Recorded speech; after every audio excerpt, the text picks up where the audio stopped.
ஐயா வணக்கங்க ஐயா. வணக்கம், வணக்கம். எப்படி இருக்கீங்க? நல்லா இருக்கேன். நீங்கலாம் நல்லா இருக்கீங்களா? நல்லா இருக்கு, நல்லா இருக்குங்க ஐயா. யூஎஸ் எப்படி இருக்கு? எல்லாம் நல்லா இருக்கு. சிறப்பு. சிறப்பா போயிட்டு இருக்கு. சிறப்பு சிறப்பு ஐயா. ஐயா, கடந்த எபிசோட்ல பாத்தீங்கன்னா ஒவ்வொரு லக்னத்துக்கும் வந்து தசாபுத்திகள் எப்படி இருக்கும், எந்த விதத்துல பலன் தரும் அப்படிங்கிற விஷயம் சூப்பரா சொல்லிட்டு வந்துறீங்க. குறிப்பா சொல்லணும்னா அந்த கன்னி லக்னம் அருமையா சொல்லியிருந்தீங்க. சுக்கிரன்ல என்னென்ன விஷயங்கள் நடக்குங்க. ஒருத்தர் வந்து அப்படியே கீழே கமெண்ட்ஸ்ல போட்டிருந்தாரு, 100க்கு 100 உண்மை. என் பக்கத்துல இருந்த மாதிரி ம். எப்படி நீங்க சொன்னீங்க அப்படின்ற அளவுக்கு நீங்க கேட்டிருக்காங்க. அருமையா சொன்னீங்க ஐயா. ரொம்ப ரொம்ப நன்றிங்க ஐயா, இந்த மாதிரி பலன் சொல்றதுக்கு. இதுதான் சர்க்யூட்ல இருக்கிற விஷயம் இதுதாங்கிறது மக்கள்கிட்ட போய் சேரணும். ம். அதுக்காகத்தான் இப்ப அட்வான்ஸ்டு அஸ்ட்ராலஜில எல்லாமே சர்க்யூட்ட பாருங்க. பழைய ம். மெத்தடு அதிபதி அப்படின்னு கிரகம்னே பார்க்காம பாவத்தையும் பார்க்கணும், சர்க்யூட்டையும் பார்த்துட்டோம்னா நமக்கு உள்ளுக்குள்ள அது எத்தனை விடை கிடைக்கும். அதை வச்சு நம்ம கேட்குற கேள்விக்கு எந்த மாதிரி பதில் கிடைக்குதோ அதை வச்சு நாம வந்து நம்ம வாழ்க்கையை வடிவமைச்சுக்கலாம். தொடர்ந்து இது மாதிரி நல்ல விஷயங்களை கொண்டு போய் சேர்க்கணுங்கிறது தான் என்னுடைய விருப்பம். ஸோ அருமையா அருமையா சூப்பரா சொன்னீங்க ஐயா. ஐயா இப்ப என்னன்னா, கடைசியா நம்ம வந்து எல்லா லக்னமும் பார்த்துட்டு இருக்கோம். இறுதியா பார்க்க வேண்டிய லக்னம் மீன லக்னம். இந்த மீன லக்னத்துல பாத்தீங்கன்னா பூரட்டாதி, உத்திரட்டாதி, ரேவதி இருக்குங்க இல்லையா? இதுல பாத்தீங்கன்னா பூரட்டாதி இருக்காங்க ஐயா. குரு திசையில இருந்து ஆரம்பிச்சிடலாம் ஐயா.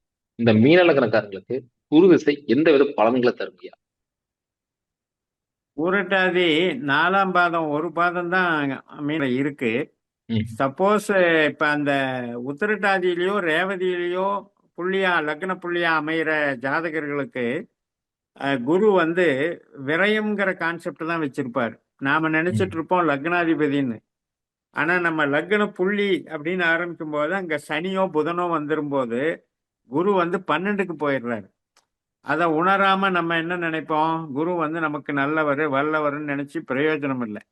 அப்ப ஒருவேளை பூரட்டாதி 4ஆம் பாதத்துல கரெக்டா ஆரம்ப புள்ளியில பிறந்தவங்களுக்கு மட்டும் குரு திசை வந்து யோகத்தை கொடுக்கும், ம். நல்ல வில் பவரை கொடுக்கும், நல்ல அங்கீகாரம் கொடுக்கும், மிகப்பெரிய மனிதர்களாக கௌரவமிக்க மனிதர்களாக நம்மளை உருமாற்றி விடும், செல்வாக்கு செல்வம் எல்லாத்திலேயே பலப்படுத்தி விடும்.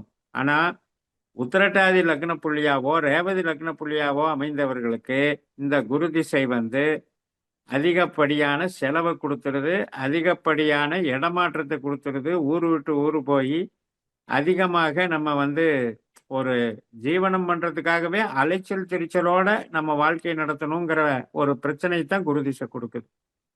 அதனால ம். நமக்கு இந்த புள்ளியை தான் நம்ம கவனிக்கணும்.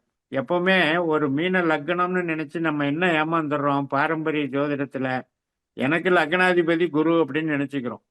நம்ம எந்த நட்சத்திர புள்ளியில பிறந்தாலும் அப்படி நினைச்சு பிரயோஜனம் இல்லை. அதனாலதான் இன்றைய நவீன நட்சத்திர ஜோதிடம் என்ன சொல்லுது, நட்சத்திர புள்ளியை பாருங்க. நீங்க பூரட்டாதி 4ஆம் பாதத்துல பிறந்தா குரு உங்களுக்கு நல்லவர் தான், உங்களுடைய சுபாவமும் நல்ல சுபாவம் தான். ஆனா உத்திரட்டாதிங்கிற சனி புள்ளியிலயோ புதன் புள்ளியிலயோ பிறந்துட்டா குரு மாதிரி கெடுதல் பண்றவர் வேற யாருமே இல்லை. சிறப்பு எவ்வளவு சிறப்புங்க. பெரிய சூட்சுமம் இருக்கு பாருங்க அது. சிறப்பு சிறப்புங்க. அற்புதமா சொன்னீங்க. அதனால அடுத்து பாத்தீங்கன்னா 16 வருஷம் குரு திசை நடக்குதுன்னா இதை கொஞ்சம் பார்த்து தான் நீங்க முடிவு பண்ணிக்கணும். ம், ம். ஆனா குரு நீங்க சொன்ன மாதிரி எல்லாத்துக்கும் சூப்பர் கிடையாது இல்லைங்களா? ஆமா. கண்டிப்பா. ஐயா அடுத்து பாத்தீங்கன்னா சனி மகாதிசை. இந்த சனி மகாதிசை வந்து மீன லக்னத்துக்காரங்களுக்கு எந்த வித பலன்களை தருதுங்கய்யா? சனியை பொறுத்த வரைக்கும் லாபாதிபதி விரையாதிபதின்னு இருந்தாலும் நட்சத்திர ம். ரீதியாக 1, 5, 9ங்கிற கான்செப்ட இப்ப வச்சிருக்காரு. இப்ப யாரெல்லாம் ரேவதி லக்ன புள்ளியா அமைஞ்சிருக்காங்களோ அவங்களுக்கு சனி கெட்டவர். ம். யாரெல்லாம் சனியே லக்ன புள்ளியா உத்திரட்டாதி புள்ளியா அமைஞ்சிருக்காங்களோ அல்லது பூரட்டாதி புள்ளியா அமைஞ்சிருக்காங்களோ அவங்களுக்கு சனி நல்லவர். இப்படி ம். பிரிச்சுக்கணும். இப்படி பிரிச்சுட்டு பார்க்கும்போது அந்த 19 வருஷம் சனி திசை ஒருத்தருக்கு ஏன் நல்லது செய்யுது ஒருத்தருக்கு ஏன் கெட்டது செய்யுதுன்னா இப்படி பிரிச்சு பார்க்கணும். அப்ப இந்த சனியை பொறுத்த வரைக்கும் மூளை உழைப்பு சார்ந்து தான் இவருக்கு நன்மையை செய்யும். ஏன்னா ச 1ஆம் இடம் 5ஆம் இடம் 9ஆம் இடம் அப்படிங்கிறதே என்ன அப்படின்னா பொருள் இல்லாம சம்பாதிக்கிறது, ம். ம். காசு போட்டு காசு போடாம சம்பாதிக்கிறது. ம். எல்லாம இப்ப சனின்னு நம்ம பாரம்பரிய ஜோதிடத்துல எல்லாம் மிஷினரி எந்திரம், நீ வந்து மில்லு வச்சிருப்ப ஃபேக்டரி வச்சிருப்பேன்னு சும்மா சொல்லிடுவாங்க. ஆனா இங்க பிரச்சனை என்ன? சனி வந்து 1ஆம் இடம், 5ஆம் இடம், 9ஆம் இடங்கிற பாவங்களை இயக்குறாருன்னு தெரியாம பேசி என்ன பண்றது?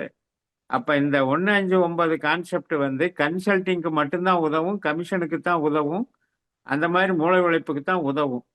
இப்ப ஒருவேளை வந்து லக்ன புள்ளி புதனாக இருந்தால் இவங்க வந்து சனி திசையில கஷ்டப்படுவாங்க, நஷ்டப்படுவாங்க அப்படிங்கிறதையும் நம்ம புரிஞ்சுக்கணும். ம். அதனால ஒரு விஷயமும் சும்மா பிளண்டா வந்து இந்த லக்னத்துக்கு இவன் நல்லவன் இவன் கெட்டவன்ட்டு நம்ம வந்து ஒதுக்குறதுல இன்னும் கொஞ்சம் டெப்தா போய் நம்ம பிறந்த புள்ளி எதுன்னு பார்த்து அந்த நட்சத்திர புள்ளி ரீதியா லக்னத்தை பிரிச்சு பார்க்கறது தான் நல்ல விஷயம். அதனால இப்ப வந்து சனி நட்சத்திரத்துல லக்னம் அமைந்தவர்களுக்கு சனி நல்லவர். அதுல என்ன பண்ணும்? கன்சல்டிங் ரீதியா உங்களை வந்து ஒரு சுகமா வாழ வைக்கும். உறவுகள் நல்லா இருக்கும். அதே நேரத்துல நம்ம மூளை உழைப்பு பண்ணி ஒரு கன்சல்டிங் பண்றோம், கமிஷன் பண்றோம், ஒரு இடத்துல வேலை பார்க்குறோம், ரெகுலரான வாழ்க்கையை கொடுத்துரும். பெருசா அபரிமிதமாலாம் டெவலப் பண்ணி விடுறதுக்கு அங்க வாய்ப்பு இல்லை.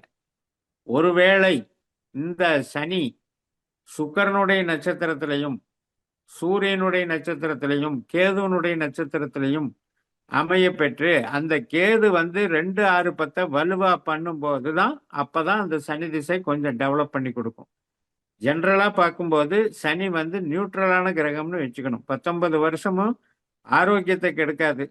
அதே மாதிரி சர்வைவல்னு சொல்றோம் இல்லையா, நம்ம வாழ்க்கையில அடிப்படை தேவைகளுக்கு பிரச்சனை இருக்காது. அதுக்கு வேணா நல்லது பண்ணுமோ இல்லையா, ஓவரா பொருளாதாரத்தை வளர்ச்சி பண்றதுக்கு அங்க வாய்ப்பே இல்லை.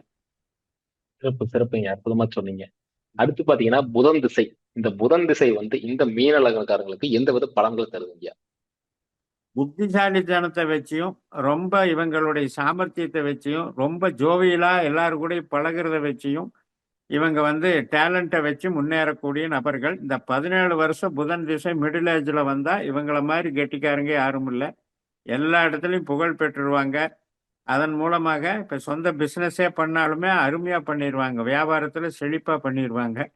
அப்படிப்பட்ட புதன் வந்து கன்சல்டிங்கு, ஆடிட்டிங்கு, பெரிய பெரிய ஆடிட்டிங்கில் லாயராக இருக்கவங்கெல்லாம் எவ்வளோ நிறைய சம்பாதிக்கக்கூடிய அமைப்புகளெல்லாம் புத்திசாலித்தனத்தை வச்சு ஒரு மேதாவித்தனத்தை வச்சு சம்பாதிக்கக்கூடிய திரைப்படத்துறையிலும் அப்படித்தான்.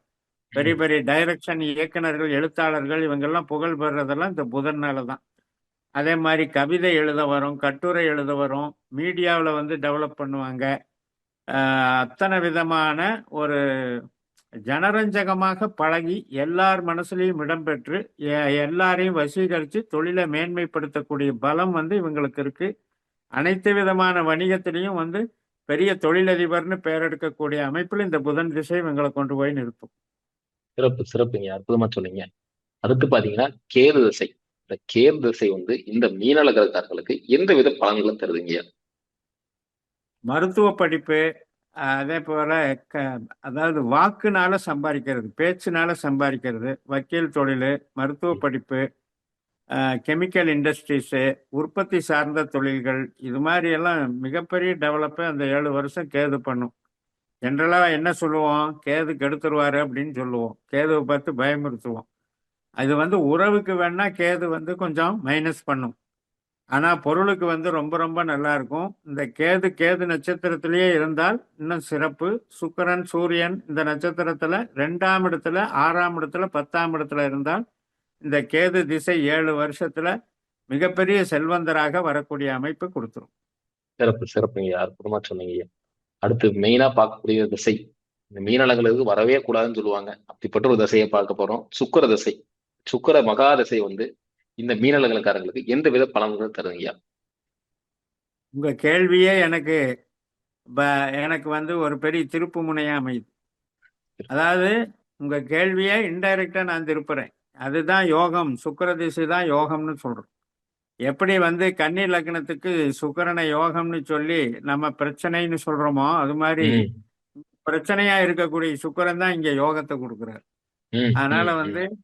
மீன லக்னத்துக்கு 2ஆம் பாவத்துல இருக்கிற பரணி நட்சத்திரம், 6ஆம் இடத்துல இருக்கிற பூர நட்சத்திரம், 10ஆம் இடத்துல இருக்கிற பூராட நட்சத்திரம் பணம், செல்வாக்கு, உத்தியோக மேன்மை, ஆடம்பரம், படோடாபம், வளர்ச்சி எல்லாத்தையும் கொடுத்துருவார். அற்புதமாக சுக்கிரன் வந்து சுக்கிரன் நட்சத்திரத்துல இந்த 3 இடத்துல எங்க இருந்தாலும் சரி அப்படி இல்லாம இந்த 2 6 10 எங்க கனெக்ஷன் ஆனாலும் இவருக்கு வந்து இந்த சுக்கிர திசை மிகப்பெரிய யோகத்தை கொடுத்துருக்காங்க. நிறைய பேர் மீன லக்னக்காரர்கள் மிகப்பெரிய நடிகர்களாகவும் இருக்காங்க. நிறைய திரைப்பட துறையில தயாரிப்பாளர்களாக இருக்காங்க. நகை தங்க நகை கடைக்காரர்கள் ஓனர்களாக இருக்கிறாங்க. அதே மாதிரி இது டிசைனிங் ஜவுளி உற்பத்தியில டிசைனிங் பண்றவங்களா இருக்காங்க. இதெல்லாம் வந்து பகட்டாக ஆடம்பரமாக ஒரு சொகுசு வாகனங்கள், பெரிய பெரிய பில்டிங்கு, ரெசார்ட், இது மாதிரி இன்டீரியர் டெக்கரேஷன் அந்த அளவுக்கு சுக்கிர திசையில மிகப்பெரிய செல்வாக்கையும் வளர்ச்சியையும் வசதி வாய்ப்பையும் சந்தோஷத்தையும் அனுபவிக்கிற திசையா தான் இவங்களுக்கு இருக்கு. சிறப்பு சிறப்புங்க. அடுத்து பாத்தீங்கன்னா சூரிய திசை. சூரிய திசை வந்து இந்த மீன லக்னக்காரங்களுக்கு எந்த வித பலன்களை தருதுங்க? உத்தியோகம், அரசு உத்தியோகம் மற்றும் அரசியல் அருமையா வந்து இவங்களுக்கு வந்து வேலை செய்யும். 6ஆம் இடத்துக்கு அதிபதி சூரியன். சூரியன் நட்சத்திரத்திலேயே இருந்து 6ஆம் இடத்தை வந்து வலுப்பெற வைக்கிறாரு. இந்த 2 6 10 தான் இவருடைய கான்செப்ட்ல ஒரு பாதம் இருக்கு. மிச்சம் 3 பாதம் வந்து நமக்கு 3 7 11 இருந்தாலும் அந்த 2 6 10 டெவலப்மெண்ட்டை கண்டிப்பா கொடுத்தே தீரும். நிச்சயமாக இவங்க வந்து ஒரு அரசு அதிகாரத்திலையும் தலைமை பொறுப்புலையும் ஒரு நிறுவனம் இருக்குன்னா அந்த நிறுவனத்தை இன்சார்ஜ் எடுத்து அதை பெருசா கொண்டு வர்றதுல ஒரு தலைவராகவோ மேனேஜராகவோ ஒரு எம்டி ஆகவோ வளர்ச்சி பெறக்கூடிய வகையில பண்ணக்கூடிய அமைப்பு இருக்கு. மருத்துவம் சார்ந்த தொழில் அமைப்பு, ட்ரேடிங் லைனு எல்லாத்துலேயுமே சிறப்பாக இருக்கும். இந்த சூரிய திசையில தந்தை சார்ந்த தொழில்கள் பண்றவங்களுக்கு கூட புகழை கொடுத்துரும். சிறப்பு சிறப்புங்க, அற்புதமா சொன்னீங்க. அடுத்து பாத்தீங்கன்னா சந்திர திசை. இந்த சந்திர திசை வந்துட்டு இந்த மீன லக்னக்காரர்களுக்கு எந்த வித பலன்களை தருதுங்கய்யா? சந்திரனை பொறுத்த வரைக்கும் மீடியா ரொம்ப ரொம்ப முக்கியத்துவமா இருக்கும். அந்த மீடியாவில் வந்து அற்புதமா இருக்கும். ஊரை விட்டு வெளியே போய் வெளியூர்ல போய் ஒரு வளர்ச்சியை பார்க்கக்கூடிய அமைப்பு. குழந்தைகள் நலம், அதே போல கலைத்துறைகள், படைப்பாளிகளாக இருப்பாங்க. அனைத்து விதமான கலைகள், எந்த விதமான கலைகளாக இருந்தாலும் அதுல தேர்ச்சி பெற்று வளர்ச்சி பெறுவாங்க. மெயினா வந்து அக்ரிகல்ச்சர் இண்டஸ்ட்ரியிலேயே கன்சல்டிங்ல பண்றவங்க, அது ரெப்ரஸன்டேட்டிவா இருக்கவங்க, பெரிய பெரிய உணவு, உடை, மருந்து இது மாதிரியான ஒரு அமைப்புகள்ல பெரிய பெரிய ஸ்தாபனத்துக்கு வந்து ரெப்ரஸன்டேட்டிவா போறதுல இவங்களுக்கு வந்து ரொம்ப பலம் கொடுப்பாங்க. அதாவது ஒரு பெரிய சயின்டிஸ்ட் ரேஞ்சுக்கு வந்து இவங்களுக்கு ஒரு மரியாதை இருக்கும். சந்திர திசையில நல்ல வளர்ச்சி பெறுவாங்க. ஆனா என்னன்னா இவங்க வந்து உற்பத்தி சார்ந்த துறையை இவங்க பேர்ல இவங்களே நடத்தக்கூடாது. அந்த மாதிரி நடத்தாம இவங்க வந்து ஒரு சர்வீஸ்ல இருந்தாங்கன்னா இவங்களுக்கு வந்து ரொம்ப புகழ் இருக்கும். அதன் மூலமா நிறைய புகழ் சம்பாதித்தியம் அடைஞ்சிருவாங்க. சிறப்பு சிறப்புங்க. அடுத்து பாத்தீங்கன்னா செவ்வாய் திசை. இந்த செவ்வாய் திசை வந்து இந்த மீன லக்னக்காரர்களுக்கு எந்த வித பலன்களை தருதுங்கய்யா? நிச்சயமா செவ்வாயை பொறுத்த வரைக்கும் காவல்துறை, real estate, construction, building material, spare parts industries, electronics அத்தனை வகையிலையும் நன்மை பண்ணக்கூடிய ஒரு அமைப்பு தான். அதே மாதிரி 9ஆம் அதிபதி, அதாவது பூர்வீக ஸ்தானத்துல இருந்து டெவலப் ஆகிற விஷயங்கள் எல்லாமே இவங்களுக்கு பலப்படும். இப்ப ஒரு குடும்பத்துல பிறக்கிறோம், அந்த விவசாய குடும்பம், அவங்க அப்பா பார்த்துக்கிட்டு இருக்காரு அப்படின்னா அதை இன்னும் பல மடங்கு டெவலப் பண்ணுவார் இவர். அதை வந்து வளர்ச்சி பண்ணி கொடுத்துருவாரு. அதே மாதிரி இவங்களா முயற்சி எடுத்து என்ன படிக்கிறாங்களோ அந்த படிப்புக்கு சம்பந்தப்பட்ட துறையில போய் ஜெயிக்கக்கூடிய அமைப்பு கொடுத்துரும். செவ்வாய் திசை 7 வருஷத்துல நிறைய நிலபுலன்கள் சார்ந்த சொத்து சம்பாதிக்கிற அளவுக்கு இவங்களுக்கு வசதி வாய்ப்புகளை ஏற்படுத்தி கொடுக்கணும். ரத்த சம்பந்தப்பட்ட உறவுகள் மூலமாகவும் ஒரு கூட்டா சேர்ந்து டெவலப் பண்ற அளவுக்கு பலத்தை கொடுத்துரும். சிறப்புங்க, அற்புதமா சொன்னீங்க. இறுதியா ராகு திசை. இந்த ராகு திசை வந்து இந்த மீன லக்னக்காரங்களுக்கு எந்த வித பலன்கள் தருதுங்கய்யா?